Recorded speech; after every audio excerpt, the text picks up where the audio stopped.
the otter has always been my totem animal.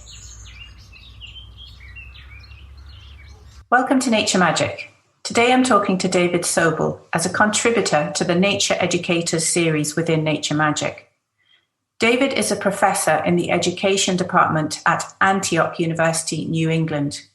He consults and speaks widely on child development and place-based education with schools, environmental organizations, and the National Park Service in the US. He has authored 8 books and more than 70 articles focused on children and nature for educators, parents, environmentalists, and school administrators in the last 30 years. His published books include Beyond Ecophobia and Place-Based Education, Design Principles for Educators, and Wild Play, Parenting Adventures in the Great Outdoors. His most recent book is Nature Preschools and Forest Kindergartens, published by Redleaf Press. He was recognized as one of the Daring Dozen educational leaders in the United States in 2007. This interview investigates David's deep connection with nature and how he believes we can foster the innate spiritual connection that children have with the natural world, and how this benefits humanity and our planet. A fabulous educator and an all-round nice guy. Welcome, David Sobel. Hi, David. You're very, very welcome to the Nature Magic podcast. Great to be here, Mary. Thanks for having me. So would you like to tell us, how did you become a nature lover? And maybe a little bit about how nature appeared in your life? I always like to answer that question by saying that I had negligent parents. So I was a free-range child before that term existed. And so I wound up living in the formative time of my childhood, which was from about 7 years on. I wound up living on Long Island Sound in an area that was still reasonably rural. And I had access to the beach and salt marshes and abandoned farms and an interesting neighborhood of explorable natural world. And so, I went crabbing a lot and dug for clams and, kind of found my way to these really interesting mud pits where you could cover your body completely with black mud and, walked across little rickety bridges and explored old farm buildings. And I think that's where my bonding with nature happened. We had that classic, we had a big black gong kind of bell right out in front of the house. And, you had to come home for dinner when you heard the bell gong. And so we were gone, I was gone the whole, from breakfast to dinner, and I would maybe show up for lunch without anybody really knowing where I was or what we were doing. Uh-huh. And how did your mother like it when you turned up covered in black mud from head to foot? Well, by the time we got back, we had kind of washed off. But she didn't ever really know that the black mud experiences were happening. Oh, that's fabulous. We'll talk about all your work with nature and children and getting children connected to nature. But first of all, have you a favorite plant or animal that you'd like to speak about? Yeah, the interest, when I read that question, the first plant that came to my mind was not one that I would have thought of, and it was snowberry. And snowberry is a tiny little kind of northern boreal forest ground creeping plant that has these tiny little white berries that taste intensely wintergreeny. And I think it has something to do with the fact that I spent a lot of time in my young adulthood on wilderness Canadian canoe trips, in which winter snowberry was one of the things you found. You usually don't find it. It's more a kind of a boreal forest, a pure boreal forest kind of plant. But there's something about the intenseness of the wintergreen flavor and its kind of miniature quality that really appeals to me. And then in terms of animals, the otter has always been my totem animal. So freshwater otters rather than sea otters, because that's what I know best. And one of the first things I ever wrote was an article called Otter Delight. And it was about an outing I took by myself middle of the winter, probably this time of the winter. And I followed an otter's track for miles and miles, essentially along a frozen river, and could see places where there was breaks in the ice. It was going down underneath the ice and fishing and coming back up and eating. And so you could see the remnants of the otter feed. And then I found my way to a place where there was a gently sloped frozen stream.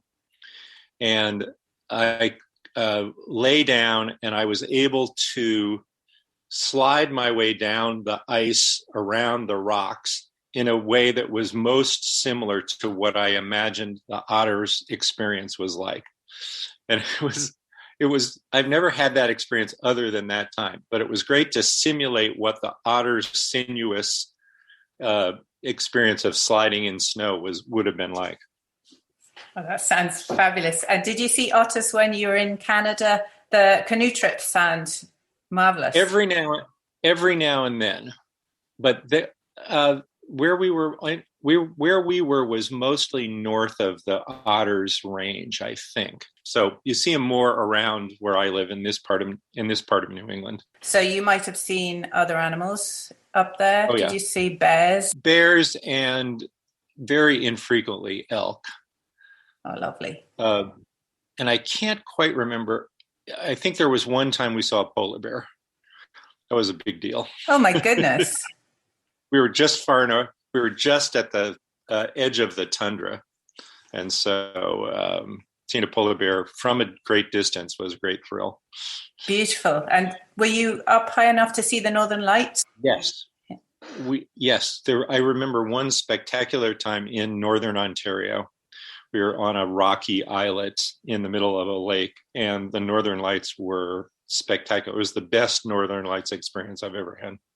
Wow. So green and red and yellow, all different colors, or was it the greeny blues sort of? That time it was mostly greeny blue. We didn't get the kind of reds and yellows kind of experience. Wow, that's an amazing experience to have. I know you are spiritually connected to nature. Have you any instances you want to share with the listeners? I actually want to give that a little backdrop because I've written about this some. There's a couple of really interesting studies, one that was a British study and one that was a American study that asked people about their spiritual experiences in childhood.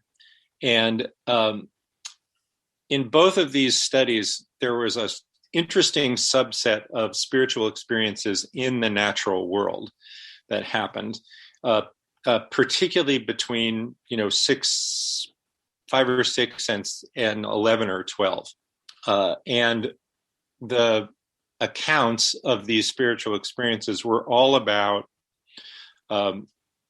this momentary glimpse of some other world in which there was a unity of all things, in which the child felt like there was no difference between herself and the trees and the river and the meadows.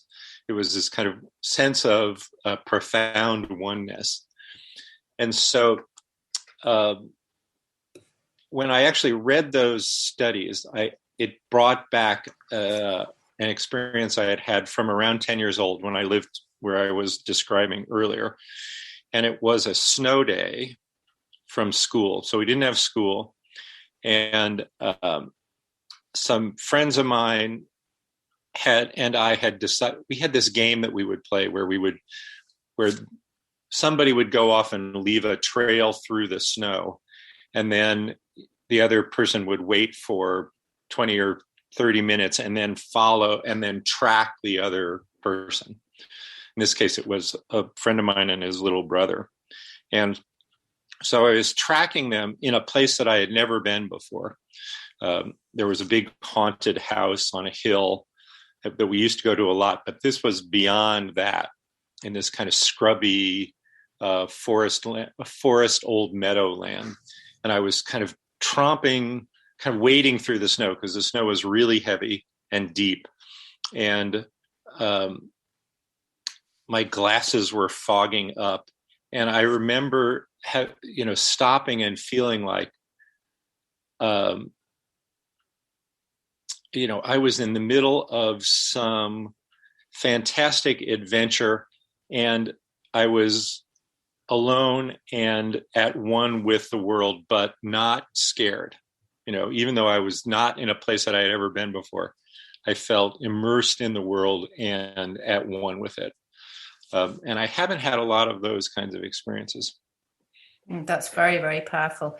I've been thinking a lot about those kind of experiences lately, and especially with children. And I think it's what people are trying to get into with meditation. And I was watching Jill Bolt Taylor, who did My Stroke of Insight. She is the doctor. She's done a TED talk.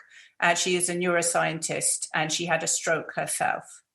And she's talking. So the left side of her brain was damaged, and she was instantly in the right side of her brain, which doesn't have all the chitter chatter in it.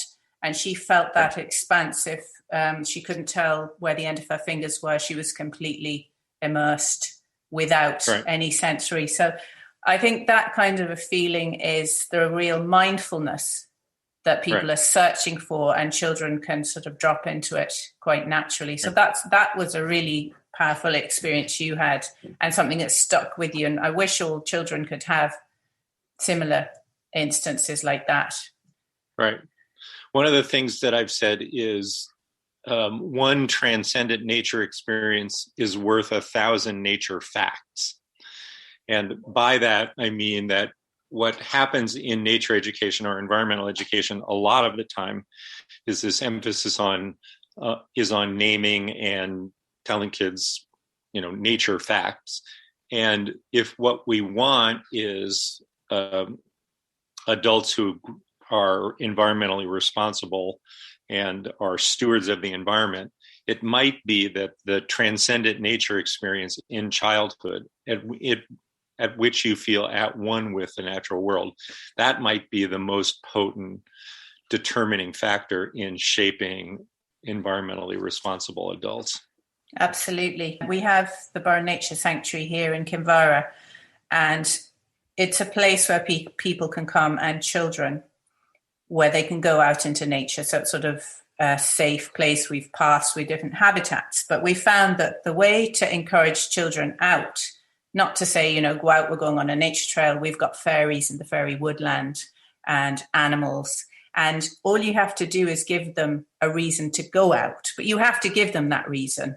And then they have the experience then. You've done a lot with education with small people. Would you like to tell us briefly, very concisely, what your thoughts are now in that realm of education? Yeah, I think, I was in the Burren once for about a week or so, about 8 or 9 years ago, I think. And I remember two different things that were kind of that symbolize my sense of what we should be doing out in nature with kids. One was, I think we were at the Burren Perfumery, and there was this great expanse of Greik pavement near the perfumery, and kids were kind of playing this hopscotch game across the Greik. Is that the correct pronunciation? Yeah, they're Clints and Greiks. So the Greiks are the splits. And the way you remember is you park your bike in a Greik. Oh, okay. So you're right. They were hopping the Greiks. They were hopping the Greiks. And it was, and so it's that kind of interactive physical engagement with the landscape, that kind of small physical challenges, rock hopping. That's a lot of what I think we need to be providing for kids. And that's one of the things that I think is missing a lot for children nowadays. And then the other thing was seeing these little tiny potholes with beautiful little gardens inside them. And so I've written a lot about the virtue of small world play in childhood, and how what kids really want to do is find and create small worlds and then play inside them. And there was a certain that those potholes that were individual mini gardens really evoked that for me. Yeah, I think the fairy idea is the same. You know, the fairies live in houses, and then this whole imagination. I take them on a walk, but they tell me everything that's in the house and how the fairies are using the hazelnut shells for drinking, right. And so they're doing this imaginary world. You're quite right. So one of the books that I wrote is called Childhood and Nature: Design Principles for Educators, and in that book, what I tried to do was identify what the recurrent play motifs are in childhood around the world. So one of them is small worlds play, building fairy houses. And another one is adventure, the Greikopping. So I identified 7 different things that all children do when they have access to safe natural worlds. Some of the other ones are fort building or den building, and another one is making maps and paths. Another one is creating these intimate relationships with animals. So all children do that. If there are these recurrent things that children play at, and that they're consistent across different cultures and environments, then they represent these deep impulses in children to relate to the natural world. So then what we should do in nature education or environmental education is use those play motifs as design principles. So you saying we're going to go out and build fairy houses is using the small world's design principle to engage kids in the natural world. And so that's been one of the things that I've kind of advocated for, is trying to look at where kids' natural fascinations are and then try and work with them and extend them. That's very interesting. And we'll put the links to the books in the show notes. We use that a lot. We have guinea pigs that are the perfect small child pet. Yep. They like being petted. They're happy to sit in one place for a long time. They don't go for you. They just sit there. And really, with lots of urban children, it's the first thing they do is they sit in the shed and we put a bit of carpet down, and the guinea pig, they start feeling the guinea pig. They're all drawn to them and absolutely love them. And then there's the goats and the donkeys. And then we go out into the nature walk and they start to maybe make some kind of connection with plants. But the guinea pig is a great tool. Yeah, you're right. I've always thought that what nature centers should do is have pet lending libraries, right? So that, because it's the connection to the natural world through the small animal that is a potent vehicle to environmental care. And so for parents that don't want to have the burden of a full-time pet, right? Or at least they want a starter pet for their kids. If environmental centers actually lent out animals, so you could try it out, I think that would be a great vehicle towards connecting kids with the natural world. Oh, that's a lovely idea. I'll definitely think of that. And if you can't get your own animal library, I do recommend guinea pigs. Yeah. Much above rabbits. Rabbits don't particularly want to be a pet, and right. they live for quite 10 years or something. But guinea pigs like being pets, and they live right. for sort of 4 to 6 years. So your children can go off to college and you're not stuck with the rabbit for the next 15 years. That's brilliant. So we've got the small worlds, the animal connection. What's the next one? Forts and dens. I call it special places. That's the generic term. That's the one that I've done. I wrote a book about. The first book I wrote was on children's special places, because what happened was I had a contract to write a book about map making, because I was really intrigued with the whole process of encouraging children's map making, and also using map making, children's maps, to understand how they perceived the world. And so I did research both in England in Devon. I worked in a primary school that was near Dartmoor, not on Dartmoor, but near Dartmoor. And then for the second half of the year, my wife and I and my daughter, who at that point was only a year old, lived on a little, really isolated island in the Caribbean. And I did the same research there that I did in Devon. And in each case, I was actually having kids draw me maps of their neighborhoods. And I would do it with children from ages 5 up through 13. Because I thought I was going to write this book about map making. But in the process of that, what fascinated me was that the same interest and intrigue that kids had with fort building or den building, or in the Caribbean, they were called bush houses.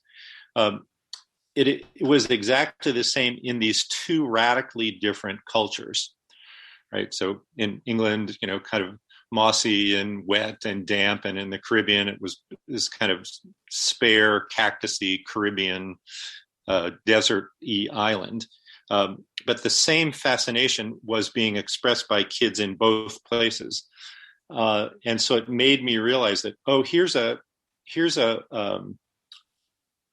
childhood phenomenon that's consistent across cultures and ecosystems. And therefore there must be some biological disposition towards this that's genetic.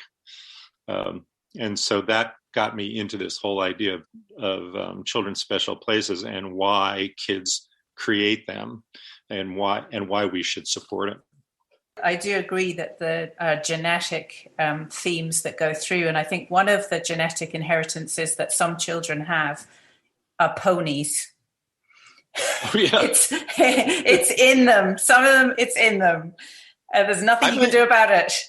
I've actually said that it's 9-year-old girls that have the most intense pony disposition. Obsessions. Yes. Yeah. I've got a great image from Denbury in Devon of these two girls behind a fence, and there's one little slat of the fence that's open and you can see their faces, and that's their stable. And this is the place that they play horses or ponies in their neighborhood. And so it kind of symbolizes to me that fascination that especially girls have for ponies.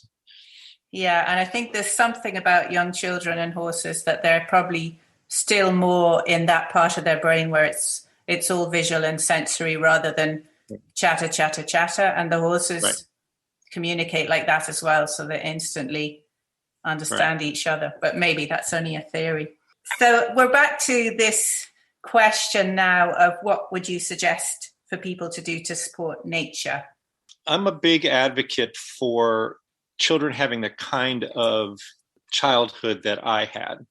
So I'm a big advocate for this notion of free-range childhoods. An incredibly controversial idea these days because parents are so afraid of what can happen to their kids if they're outside of their purview. And so if we want kids to bond with the earth, then I think they need to have that kind of free-range childhood so that they can range freely and explore the world, the natural world, on their own. And so I think if I was the good fairy, like Rachel Carson said, I would want kids to be able to have access to exploring in the natural world relatively freely and not being indoors attending to screens all the time. Yeah, sure. I totally agree. I think one part of the fear of parents is the internet and the instant connectedness of people who may have a dark motive with children. And that, I don't know how you balance those two things, having a safe place where children can roam freely and we're happy enough about it, parents are, and not giving people the other people with dark motives free rein. That's a modern problem, I'm afraid. Do you have any favorite or inspiring nature books you'd like to recommend to people? When I started thinking about this, the books that I went to were not conventional nature books, but I'll describe them. The book that my mind first went to is a book by John Nichols called The Last Beautiful Days of Autumn. And it's not a well-known book at all.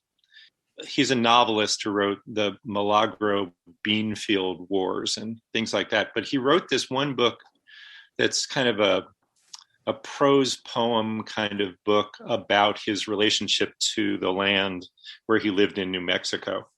And the notion of the last beautiful days of autumn, of those perfect days just before winter, when life is there's a kind of a fullness and a kind of incipient melancholy about the beauty ending. There's something about that that's really evocative for me. So I love that book. The other couple of books that really stand out for me are books that really shaped my thinking about children and nature. One of them is called The Magical Child by Joseph Chilton Pearce. In that, he posits that children go through a developmental stage that he refers to as bonding with the earth. And that's the period between 6 and 7 and 11 or 12 or 13. He contends, and other people have contended, that there's, if not a critical period, a sensitive period in which children have that disposition. That goes along with that whole, those spiritual experiences in childhood notion. And so his portrait of what child development should look like and how important it is for children to connect to the natural world during that time frame was shaped a lot of my thinking. There's another book by a woman named Edith Cobb called The Ecology of Imagination in Childhood, in which she basically describes the same process. And so it's middle childhood and how it's so important to connect kids with the natural world at that point that have been important to me. And then the last book for me was a kind of esoteric book by a guy named Paul Shepard called The Tender Carnivore and the Sacred Game. Wow. And it's essentially a cultural evolution. And his point is that we're essentially genetically hunters and gatherers. And you understand what we should do, what our relationship with the natural world should be like by looking at what hunting and gathering cultures and tribes' experience of the world is. And it's particularly valuable to look at what the child's experience is in hunting and gathering cultures to understand what children want to do and how to support their development through the natural world. They do all those 7 things. So as I started out saying, this special places thing is a genetic theme. I started looking at hunting and gathering cultures and then started to see what the other recurrent things were. There's really good material in autobiographies of Native American children, right, that grew up as Sioux and Navajo.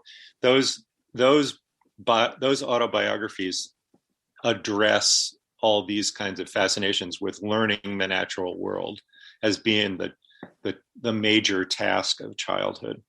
Where would you find those autobiographies? There's one called An Indian Boyhood by a guy named Charles Eastman. And are you working on any book at the moment? Well, I just finished a book called The Sky Above and the Mud Below. That's actually the name of a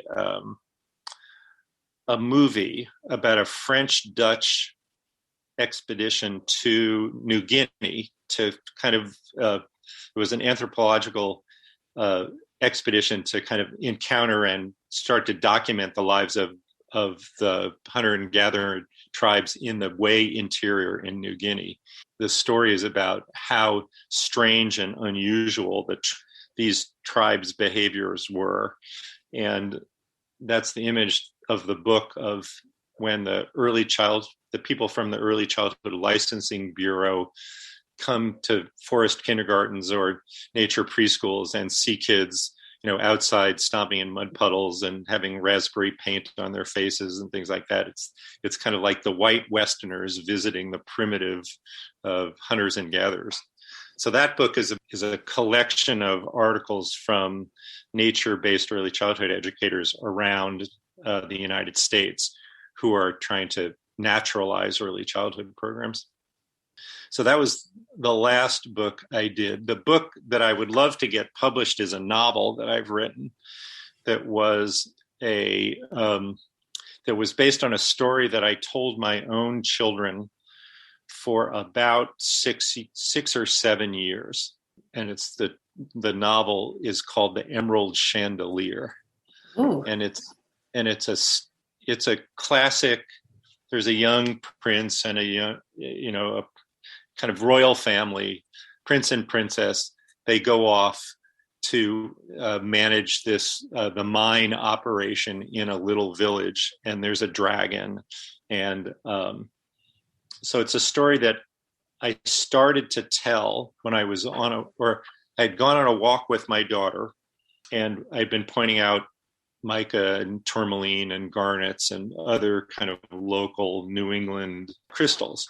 And then I got the idea of telling this story that basically had local natural history embedded in it, but it was also fanciful and had dragons and adventure and talking animals and that kind of thing. So it was at the time at which what I was trying to do was cultivate a culture of family storytelling. This is something that I would like to write a book about. Is the tradition of family storytelling. It tends to be done by dads rather than moms. But I've gotten lots of examples of it where dads create a story and the characters in the story represent the kids in the family. The stories wind up being completely unique to the kids in the family and the places where people live. So that it's an independent species of storytelling that will emerge in families, and it creates a sense of family unity and a bondedness with the natural world potentially. So this story that I was telling was at this point where I was trying to cultivate this disposition of when my kids said to me, "Daddy, tell us a story," I would tell a story, and I would make it up as I was going along. And it was a discipline that I had to train myself into, because it would be really easy to say, "Oh, I'm too tired. I don't want to tell a story right now." But so this one story, I wouldn't tell it. I might tell it once a week, or sometimes I would tell it only once a month. And I usually had a sense of where the next chapter was going to go, but not necessarily. And oftentimes in the middle of the story, stuff happened that I hadn't anticipated at all. This is, if you read descriptions of novelists, they'll talk about this same process of like, all of a sudden the characters take over and you didn't realize that that's what they were going to do. So I told that story for 6 or 7 years. And then about 10 years ago, I decided to write it. That's the book that I would like to get published, but I haven't figured out how to do that yet. Oh, that sounds absolutely fascinating. It just reminded me also of my lovely cousin Elizabeth. And when her children were small, one of her boys didn't want to go on a walk. And I think this is fairly common. You start dragging children on a walk and they're like, "Oh, I want to go home." So she started bringing sweets, and then I can't bring sweets to bribe them along a walk. So she decided to do stories, and she'd say, "Okay, I'll tell you the next bit at that tree when we get there, and I'll tell you the next bit at that stone." And that went on for years. So I've used that. So that was a mom. That was a mom. That was a mom, but you sound like a fabulous dad. Sounds like a great story. And also we have a fairy story that goes around. Our nature walk is about a mile long. So the next paragraph is at the next bit. So because children always want to get to the next thing, if they have an aim. So then, what's happening? And so I did that because of Elizabeth. I've only ever seen a couple of examples of this. Basically, a natural amusement park that was constructed in the woods on the edge of a lake in Maine. And it was this dad and his 2 kids that over the course of about 10 years constructed on this patch of not terribly interesting kind of spruce fir forest, all these different trails that had basically not written stories, but miniature world stories built into the bases of the trees, so where the hemlock trees, the roots spread out, there'll be a little alcove. And so that they had trolls and other kinds of miniature animals. So one trail would be this one story about the trolls that you'd go from one spot to the other and you would see the evolution of this story.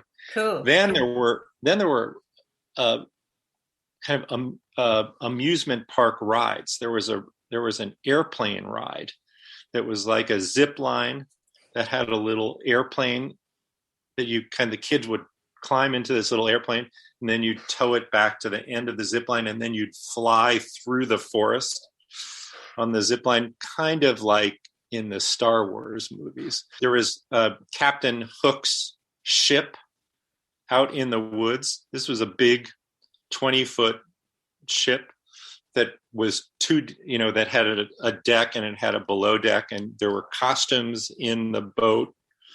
There was a big costume treasure chest, so you could dress up like Peter Pan or Captain Hook. And there was also a treasure chest full of jewels. There were tree houses.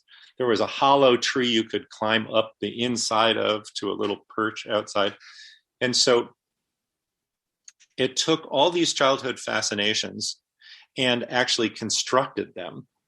And it was kind of similar to the story that I told my kids. It lasted for about 6 or 8 years during that period of time where children are engaged with that kind of fantasy world.